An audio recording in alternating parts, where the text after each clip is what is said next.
Hi students, welcome to the lecture. Today we will be dealing with consumption efficiency of Pareto optimality criteria. നമ്മൾ നമ്മുടെ കഴിഞ്ഞ സെഷനിൽ Pareto optimality criteria production efficiency പറഞ്ഞിട്ടുണ്ടായിരുന്നു. So now we will be going to check on consumption efficiency. Consumption efficiency നെ കുറിച്ചായിരിക്കും ഇനി നമ്മൾ നോക്കാനായിട്ട് പോകുന്നത്. ഓക്കെ, കൺസപ്ഷൻ എഫിഷ്യൻസി എന്ന് പറയുമ്പോഴേ നമുക്ക് മനസ്സിലായി എന്തിനെയാണ് നോക്കുന്നത്. മെയിനായിട്ടും കൺസ്യൂമറിനെ ബേസ് ചെയ്തുകൊണ്ടാണ് ഈ ഒരു Pareto optimality criteria വന്നിരിക്കുന്നത്. ഈ ഒരു ക്രൈറ്റീരിയ അനുസരിച്ചുകൊണ്ട് നമ്മൾ എന്താണ് നോക്കുന്നത്, എഫിഷ്യൻ്റ് ആയിട്ടുള്ള ഡിസ്ട്രിബ്യൂഷൻ ഓഫ് റിസോഴ്സസ് ആയിരിക്കും നമ്മൾ കൺസിഡർ ചെയ്തിരിക്കുന്നത്. എഫിഷ്യൻറ്റ് ഡിസ്ട്രിബ്യൂഷൻ ഓഫ് റിസോഴ്സസ് അല്ലെങ്കിൽ ഗുഡ്സ്. ഓക്കെ, സോ ഇവിടെ നമുക്ക് എഫിഷ്യൻസി കണ്ടീഷൻ എങ്ങനെയായിരിക്കും വന്നിരിക്കുന്നത്. നമ്മൾ ഓൾറെഡി നമ്മുടെ പ്രൊഡക്ഷൻ എഫിഷ്യൻസിയിൽ പറഞ്ഞിട്ടുണ്ടായിരുന്നു.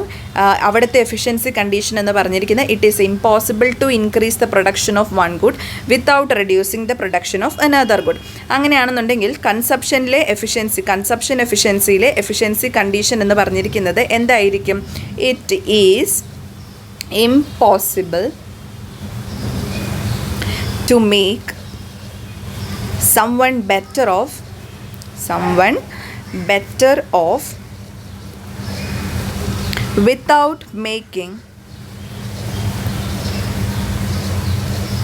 someone else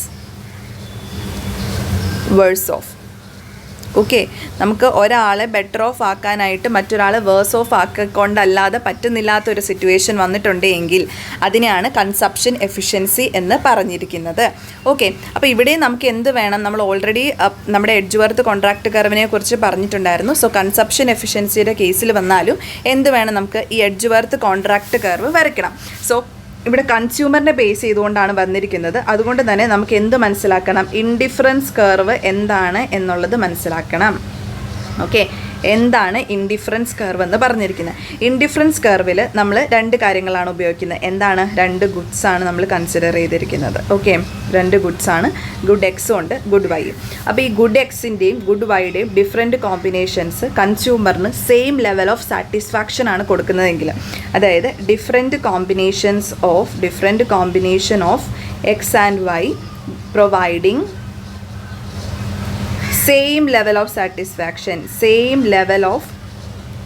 satisfaction to കൺസ്യൂമറിന് സെയിം ലെവൽ ഓഫ് സാറ്റിസ്ഫാക്ഷൻ ആണ് പ്രൊവൈഡ് ചെയ്യുന്നത് എന്നുണ്ടെങ്കിൽ ആ ഒരു പോയിൻറ്റ്സിനെ തമ്മിൽ ജോയിൻ ചെയ്തിരിക്കുന്ന കർവാണ് ഇൻഡിഫറൻസ് കർവ് എന്ന് പറയുന്നത്. ഓക്കെ, അതായത് നമ്മൾ കുറച്ചും കൂടി ഡീറ്റെയിൽ ആയിട്ട് പറയുകയാണെന്നുണ്ടെങ്കിൽ ഇപ്പോൾ ഗുഡ് എക്സും ഉണ്ട്, ഗുഡ് വൈ. ഗുഡ് എക്സും 2 യൂണിറ്റ് നമ്മളെടുത്തു, ഗുഡ് വൈയും 2 യൂണിറ്റ് എടുത്തു. സോ ഇത് same level of satisfaction, 1 unit satisfaction ആണ് ആർക്ക് കിട്ടുന്നത്? നമ്മുടെ കൺസ്യൂമറിന് കിട്ടുന്നതെന്ന് വിചാരിക്കാം. ഇനി അതേപോലെ തന്നെ അടുത്ത കോമ്പിനേഷനിൽ നമ്മൾ എക്സ് 1 യൂണിറ്റും വൈ എന്ത് ചെയ്തു? 3 യൂണിറ്റും എടുത്തു. അപ്പോൾ ഈ ഒരു സമയത്ത് എന്താണ്? സെയിം യൂണിറ്റ് ഓഫ് സാറ്റിസ്ഫാക്ഷൻ ആണ് കൺസ്യൂമറിന് കിട്ടുന്നത് എന്നുണ്ടെങ്കിൽ ഈ കോമ്പിനേഷൻസിനെ ജോയിൻ ചെയ്തുകൊണ്ട് വരയ്ക്കുന്ന കർവിനെയാണ് നമ്മൾ എന്തെന്ന് പറഞ്ഞിരിക്കുന്നത്? ഇൻഡിഫറൻസ് കർവ് എന്ന് പറഞ്ഞിരിക്കുന്നത്. ഓക്കെ, ഇൻഡിഫറൻസ് കർവ് എന്ന് പറഞ്ഞിരിക്കുന്നത്. സോ നമ്മൾ അതിനെ വരയ്ക്കാനായിട്ട് എക്സ് ആക്സിസ് എടുക്കുക, വൈ ആക്സിസും എടുക്കുക. ഇപ്പോൾ എക്സ് ആക്സിസിൽ നമ്മൾ ഗുഡ് എക്സ് എടുത്തു, വൈ ആക്സിസിൽ നമ്മൾ ഗുഡ് വൈ എടുത്തു. ഇവയെ തമ്മിൽ ജോയിൻ ചെയ്തിരിക്കുന്ന ഒരു കർവ്. അപ്പോൾ ഇതിൻ്റെ എല്ലാ പോയിൻറ്റ്സും, അതായത് ഈ ഒരു കർവിൻ്റെ എല്ലാ കോമ്പിനേഷൻസും എന്തായിരിക്കും തരുന്നത്? സെയിം ലെവൽ ഓഫ് സാറ്റിസ്ഫാക്ഷൻ ആയിരിക്കും പ്രൊവൈഡ് ചെയ്യുന്നത്. ഇനി ഇവിടെയും എന്തുണ്ട്? ഈ ഒരു കർവിന് സ്ലോപ്പുണ്ട്. ഓക്കെ, ഈ സ്ലോപ്പ് എന്ന് പറഞ്ഞിരിക്കുന്നത് എന്താണ്? dy ബൈ ഡി എക്സ് ആണ് അല്ലേ? അപ്പോൾ സ്ലോപ്പ് എന്ന് പറഞ്ഞിരിക്കുന്നത് dy ബൈ ഡി എക്സ് ആണ് വന്നിരിക്കുന്നത്. ഓക്കെ, അതായത് change in y by change in x. ഇതിനെ നമ്മൾ എങ്ങനെയാണ് പറഞ്ഞിരിക്കുന്നത്? Marginal rate of substitution. എന്താണ്? മാർജിനൽ റേറ്റ് ഓഫ് സബ്സ്റ്റിറ്റ്യൂഷൻ എന്നാണ് നമ്മളിവയെ പറഞ്ഞിരിക്കുന്നത്. സോ നമ്മളിവിടെ ഓൾറെഡി ഇൻഡിഫറൻസ് കർവ് എന്താണെന്ന് ഇപ്പോൾ കണ്ടു കഴിഞ്ഞു. ഇനി നമുക്ക് നോക്കാനായിട്ടുള്ളത് എങ്ങനെയാണ് എഡ്ജ്വർത്ത് ബോക്സ് ഡയഗ്രാം ഇതുമായിട്ട് ബന്ധപ്പെട്ട് വരയ്ക്കുന്നത് എന്നുള്ളതാണ്. അപ്പോൾ നമ്മൾ ഓൾറെഡി എഡ്ജ്വർത്ത് ബോക്സ് ഡയഗ്രാം വരയ്ക്കുകയാണ്. ഒരു റെക്റ്റാങ്കിൾ ബോക്സ് ആണ്. അപ്പോൾ അതിൽ നമുക്ക് എന്തൊക്കെയുണ്ട്? നമ്മുടെ ഗുഡ് എക്സും ഉണ്ട്, ഗുഡ് വൈയും ഉണ്ട്. അതുപോലെ തന്നെ രണ്ടാൾക്കാരും നമ്മൾ കൺസിഡർ ചെയ്യണം. പേഴ്സൺ എയും ഉണ്ട്, പേഴ്സൺ ബിയും നമുക്കവിടെ പേഴ്സൺ എ ഉണ്ട്, പേഴ്സൺ ബി ഉണ്ട്, അതുപോലെ തന്നെ ഗുഡ് എക്സ് ഉണ്ട്, ഗുഡ് വൈ ഉണ്ട്. ഓക്കെ, അപ്പോൾ പേഴ്സൺ എയുടെ ഇൻഡിഫറൻസ് കർവ് നമ്മളിത് ഇങ്ങനെ പ്ലോട്ട് ചെയ്തു. അതേപോലെ പേഴ്സൺ ബിയുടെ ഇൻഡിഫറൻസ് കർവ് നമ്മൾ അവിടുന്ന് തിരിച്ച് പ്ലോട്ട് ചെയ്തു. ഓക്കെ, ഇനി ഈ ഒരു കോമ്പിനേഷൻസ്, അതായത് ഇവരുടെ ടാൻജൻസി പോയിന്റ് വഴി വരയ്ക്കുന്ന ഈ ഒരു കർവിനെയാണ് എഡ്ജ്വർത്ത് കോൺട്രാക്ട് കർവ് എന്ന് പറഞ്ഞിരിക്കുന്നത്. ഈ എല്ലാ പോയിന്റിലും, അതായത് ടാൻജൻസി പോയിന്റുകളെല്ലാം എന്താണ് കാണിക്കുന്നത്? എഫിഷ്യൻ്റ് ആയിട്ടുള്ള കോമ്പിനേഷൻസ് ആണ് കാണിക്കുന്നത്. എഫിഷ്യൻ്റ് ആയിട്ടുള്ള കോമ്പിനേഷനാണ് കാണിക്കുന്നത്. ഈ എഫിഷ്യൻ്റ് ആയിട്ടുള്ള കോമ്പിനേഷനാണ് എന്തെന്ന് പറഞ്ഞിരിക്കുന്നത്? പരേറ്റോ എഫിഷ്യൻസി എന്ന് പറഞ്ഞിരിക്കുന്നത്. പരേറ്റോ എഫിഷ്യൻസിയിൽ എന്താണ് പറഞ്ഞിരിക്കുന്നത്? It is impossible to make someone better off without making someone else worse off എന്നുള്ള കണ്ടീഷനിലോട്ടേക്ക് നമ്മൾ വരികയാണ് ചെയ്തിരിക്കുന്നത്. ഓക്കെ, അപ്പോൾ ഇവിടെ എന്താണ് ഈ ടാൻജൻസി കണ്ടീഷൻ കണ്ടോ? എല്ലായിടത്തും സെയിം ആയിട്ട്, അതായത് രണ്ട് ഇൻഡിഫറൻസ് കർവുകളും തമ്മിൽ ടാൻജൻ്റ് ആയിട്ടുണ്ട്. അതുകൊണ്ട് തന്നെ അവയുടെ സ്ലോപ്പുകളും എന്തായിരിക്കും? ഈക്വൽ ആയിരിക്കും. സ്ലോപ്പ് ഓഫ് എന്താണ്? Person A is equal to slope of indifference curve of person B. അതുകൊണ്ട് തന്നെ എന്താണ്? Marginal rate of substitution of A is equal to marginal rate of substitution of B എന്നുള്ളത് നമുക്ക് എഴുതാൻ പറ്റും. ഓക്കെ ആണോ? ഇത്രയും കാര്യങ്ങൾ ക്ലിയർ ആണോ? ഇതാണ് നമ്മുടെ എന്തെന്ന് പറഞ്ഞിരിക്കുന്നത്? നമ്മുടെ കൺസപ്ഷൻ എഫിഷ്യൻസി എന്ന് പറയുന്നത്. കൺസപ്ഷൻ എഫിഷ്യൻസി കൺസ്യൂമറായിട്ട് ബന്ധപ്പെട്ടാണ് വരുന്നത്. അതുകൊണ്ടാണ് നമ്മൾ ഇൻഡിഫറൻസ് കർവ് ഉപയോഗിച്ചിരിക്കുന്നത്. ഈ കൺസപ്ഷൻ എഫിഷ്യൻസി എന്ന് പറയുന്നതിൽ എഫിഷ്യൻ്റ് ആയിട്ടുള്ള ഗുഡ്സിൻ്റെ ഡിസ്ട്രിബ്യൂഷനെയാണ് കൺസിഡർ ചെയ്തിരിക്കുന്നത്. സോ ഇവിടുത്തെ എഫിഷ്യൻസി കണ്ടീഷൻ എന്ന് പറഞ്ഞിരിക്കുന്നത് it is impossible to make someone better off without making someone else worse off എന്നുള്ളതാണ്. സോ കൺസപ്ഷൻ എഫിഷ്യൻസിയിലെ എഡ്ജ്വർത്ത് ബോക്സ് ഡയഗ്രാം നമുക്ക് വരയ്ക്കണമെന്നുണ്ടെങ്കിൽ ഇൻഡിഫറൻസ് കർവ് എന്താണ് എന്നുള്ളത് നമ്മൾ ആദ്യം അറിഞ്ഞിരിക്കണം. സോ ഇൻഡിഫറൻസ് കർവ് എന്ന് പറഞ്ഞിരിക്കുന്നതിൽ നമ്മൾ രണ്ട് ഗുഡ്സിനെയാണ് കൺസിഡർ ചെയ്തിരിക്കുന്നത്. ഗുഡ് എക്സും ഉണ്ട്, ഗുഡ് വൈയും ഉണ്ട്. സോ ഈ രണ്ട് ഗുഡ്സിൻ്റെ ഡിഫറൻറ്റ് കോമ്പിനേഷൻ ഓരോ ഇൻഡിവിജ്വലിനും സെയിം ലെവൽ ഓഫ് സാറ്റിസ്ഫാക്ഷൻ ആണ് നൽകുന്നത് എങ്കിൽ അവയെ ബന്ധപ്പെടുത്തി നമ്മൾ വരയ്ക്കുന്ന കർവിനെയാണ് എന്തെന്ന് പറഞ്ഞിരിക്കുന്നത്? ഇൻഡിഫറൻസ് കർവ് എന്ന് പറഞ്ഞിരിക്കുന്നത്. നമ്മളിവിടെ അതിനുവേണ്ടി ഒരു എക്സാമ്പിൾ കാണിച്ചിട്ടുണ്ട്. ഇൻഡിഫറൻസ് കർവ് നമ്മളിവിടെ വരച്ച് കാണിച്ചിട്ടുണ്ട്. ഗുഡ് എക്സ് ആണ് ഇവിടെ കാണിച്ചിരിക്കുന്നത്, ഗുഡ് വൈ ആണ് ഇവിടെ കാണിച്ചിരിക്കുന്നത്. ഇവിടെ different combinations same level of output അല്ലെങ്കിൽ സെയിം ലെവൽ ഓഫ് സാറ്റിസ്ഫാക്ഷൻ ആണ് തരുന്നത്. ഓക്കെ, സെയിം സാറ്റിസ്ഫാക്ഷൻ ആയിരിക്കും പ്രൊവൈഡ് ചെയ്യുന്നത്. ഇനി ഇവയുടെ സ്ലോപ്പിനെ നമ്മൾ dy ബൈ ഡി എക്സ് വെച്ചിട്ട് നോക്കുമ്പോൾ അത് നമുക്ക് change in y by change in x എന്ന് മനസ്സിലാവും.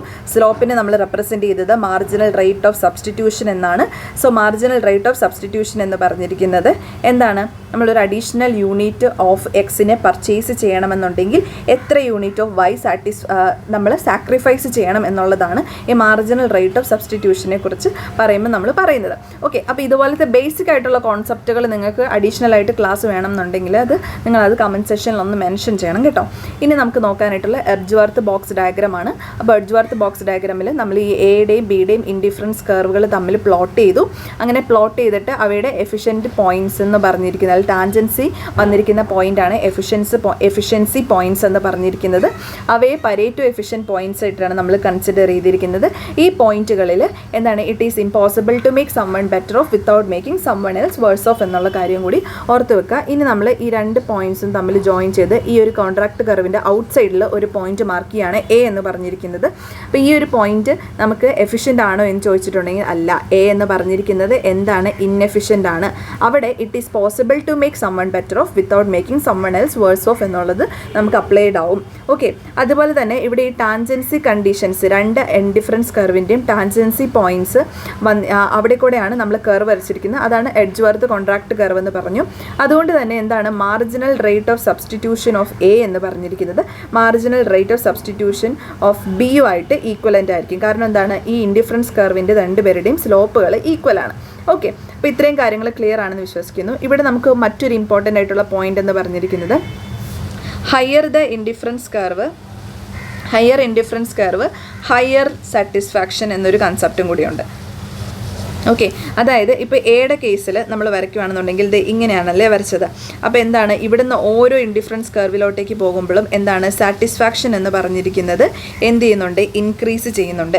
ഇനി ബിയുടെ കേസിൽ നമ്മൾ വരച്ചത് ഇത് ഇങ്ങനെയാണ് അല്ലേ? അപ്പോൾ എന്താണ് ഇവിടെ ഇങ്ങോട്ടേക്ക് പോകുന്നതാണ് ബിക്ക് സാറ്റിസ്ഫൈഡ് ആകുന്ന പോയിന്റ്. അതായത് ബിയുടെ കേസിൽ ഇങ്ങോട്ടേക്ക് വരുമ്പോഴാണ് സാറ്റിസ്ഫാക്ഷൻ കൂടുന്നത് എങ്കിൽ എയുടെ കേസിൽ ഇങ്ങോട്ടേക്ക് പോകുമ്പോഴാണ് സാറ്റിസ്ഫാക്ഷൻ കിട്ടുന്നത്. ഓക്കെ ആണോ? ക്ലിയർ ആയോ? അപ്പോൾ കൂടുതലായിട്ട് ഹയർ ദ ഇൻഡിഫറൻസ് കർവ് വലുതാകുന്നതനുസരിച്ച് സാറ്റിസ്ഫാക്ഷനും ഇൻക്രീസ് ചെയ്യും എന്നുള്ളൊരു പോയിന്റും കൂടി കൺസിഡർ ചെയ്യുക. ഓക്കെ, അപ്പോൾ ഇത്രയും കാര്യത്തിൽ എന്തെങ്കിലും സംശയങ്ങളുണ്ടെന്നുണ്ടെങ്കിൽ കമൻറ്റ് സെക്ഷനിൽ കമൻറ്റ് ചെയ്യുക. ബേസിക് ആയിട്ടുള്ള കാര്യങ്ങളുടെ അഡീഷണൽ ആയിട്ടുള്ള ക്ലാസ്സസ് നിങ്ങൾക്ക് വേണമെന്നുണ്ടെങ്കിൽ അതും കമൻറ്റ് സെക്ഷനിൽ കമൻറ്റ് ചെയ്യാനായിട്ട് മറക്കരുത്.